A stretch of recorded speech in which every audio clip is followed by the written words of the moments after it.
Yeah, so that's just basically what I wanted to say. You got idiots who will start saying, "Oh yeah, the Muslims won, they defeated everyone." That's not something to brag about. Attacking a civilization, turning them against each other to the point thousands of years later, the same blood brothers, the same blood sisters are killing and raping each other's children when we're the same family. That's not something to celebrate. That's not something to be proud of. That's fucking terrible. And I tell you this now, Lord Almighty Allah would not approve of turning blood brothers against each other. Now, people will say, how can you say Allah after everything they did to us? Because I used to hate Allah. But when I learnt that during the original conquests in Arabia, the original religion of Allah is Al-Azza, Al-Manat, Alat, and you had demigods like Hubal, warrior gods. This is the ancient religion of Allah. And they used to have idols, they used to perform rituals. Now, they were a bit superstitious, like they used to throw an arrow and the direction the arrow pointed to decided what their decision was going to be.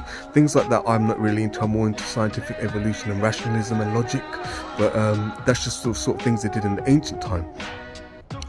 But when I learnt that, then I realised, well, it's not really Allah as a divinity that hurt the world. It wasn't Allah that hurt the Amazighs or the Kemetic Egyptians or the Persians or the Sumerians or Babylonians. It was it was a path, and that path was the house of Ibrahim that went around attacking everyone and saying everyone's all wrong and they're right, when they're wrong as well, because we all evolved from primates, because Alfred Russel Wallace and Charles Darwin, evolution proved we're all a bunch of monkeys. So, but what do we do? Because it's like people in the Middle East, though they speak Arabic, they don't identify ethnically as Arabs. They just speak Arabic, and they have to speak the ancient languages in secret. And if you were to listen to Arabic from North Africa, Levant, Iraq, Persia, or Syria, they all sound different. Why? Because their indigenous dialect influences their Arabic that they're speaking, so they still have certain phrases and words that are still ancient, and the ancient is the remnants of the civilizations that they were poached and stolen from.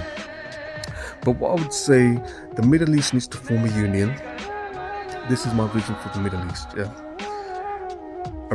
Saudi Arabia without Saudi in it, because we don't want outside their son of a bitches. We want Arabia, Iran, Mesopotamia, Iraq, Levant, Lebanon, Jordan, Palestine, Canaan, Syria, and Turkey. If all the tax collectors were to come together and collect 50% tax revenue from the highest earners and put it towards the union kitty, and then every nation in the union, Middle East Economic Union, gets base funding. All you need is a consensus, your religion, your indigenous language, your sect. Even if you're atheist, that shouldn't matter. Just the number of people in your borough, and they'll work out how much should be your base funding for your local authorities, such as your healthcare, schools, army, police, fire brigade, transport development. And then all nations should keep the remaining 50% state treasury that remains in the nation. So if you merge the security, hopefully it will avoid war between these nations, because you've merged the security. But like I said, the thing, I think they should just speak Arabic to each other, because it's there now, it's cemented in their language. They need a language that they're all on the same page with, and they're just communicating with each other. And plus, their favourite love songs and their pop songs are in Arabic as well. When I go to the barbers and they play Arabic love songs and pop songs, when you go to a shisha place and there's Arabic pop songs and love songs.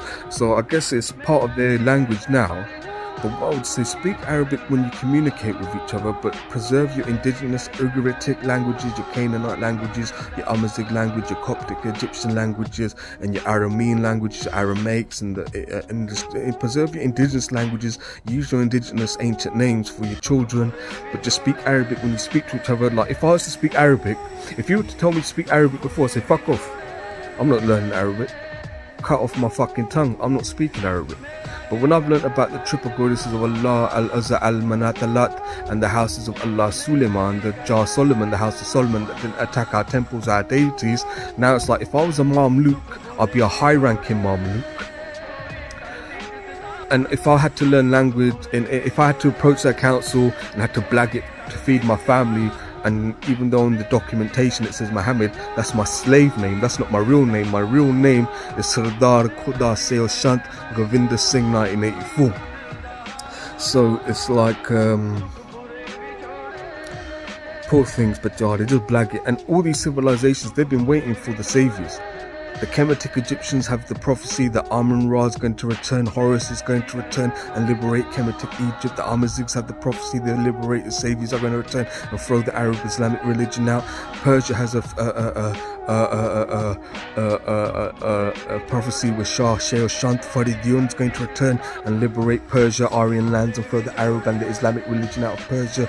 The Sumerians have it, the Babylonians have it, the Levant, Canaanites have it. Everyone has the prophecy that the Savior is going to come and throw out the Arabs and the Islamic religion out of their lands. That's the hope people have had for thousands of years. So if I was a Mamluk, I'd be, because like people, this is the ignorance in India, especially Shirab Punjab. Oh yeah, Baba Deep Singh, yeah. Banda Singh Bahadur, yeah, by Moni Singh, by Sati Das, yeah. What you do, yeah, you gotta fucking cut me in half, yeah. You gotta burn me half of that, yeah. You gotta saw me in half. I'm not fucking facing there, you chicken, you pussy, yeah. But the reality is this: not everyone in the Sikh, Punjabi, Hindu, Sikh community is built like that.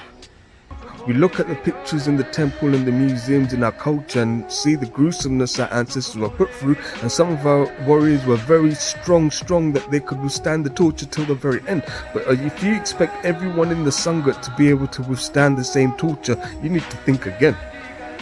Not everyone's built like that. Because I know if I was that pressure was applied to me, or my little shitheads in my house, will buckle under the pressures.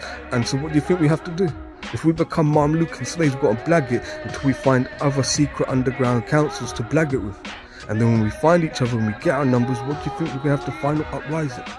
We either uprise this time or our children can be enslaved for another 1,000 years. And what's going to help us is the Alfred Russel Wallace, the Charles Darwin, natural selection, house of evolution, that's not going to allow an Adam and Eve literal creationist, whether it's in Hebrew, whether it's in Latin or Arabic, to dictate to people what we can and cannot do in our lives. I'd be a high-ranking Mamluk, an enslaved, a non-Muslim enslaved warrior. I'd have to brag it. And when they see me, they say, oh, this Muhammad. No, that's my slave name, man, you know what I'm saying? That's my slave name, man. Don't call me by my slave name, you know what I'm saying? My real name, Govinda, Singh, 1984, you know what I'm saying?